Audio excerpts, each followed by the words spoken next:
Today మనం ఘీ అంటే నెయ్యిని ఎలా తయారు చేసుకోవాలో సింపుల్గా చూద్దాము. నా చేతులతో స్వయంగా చేశానండి. ఫస్ట్ టైము సక్సెస్ఫుల్ అయింది.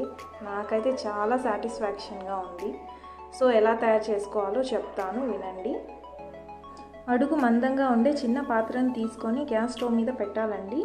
దాని తర్వాత వెన్న ఉంటుంది కదా, మనం ఎంతైతే పెట్టుకున్నామో నెయ్యి చేసుకోవడానికి ఆ వెన్ననంతా ఆ చిన్న పాత్రలో వేసి లో ఫ్లేమ్లోనే ఈ ప్రాసెస్ అంతా చేయాలండి.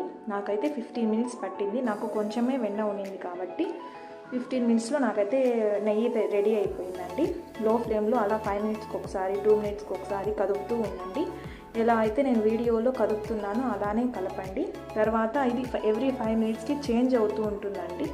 వీడియోలో చూపించిన విధముగా చేంజ్ అవుతూ ఉంటుంది. సో అట్లా ఆయిలీగా రెడీ అవుతుందండి. ఘీ లాగా మనం ఇంకా ఘీ రెడీ అయింది అనుకోవచ్చు.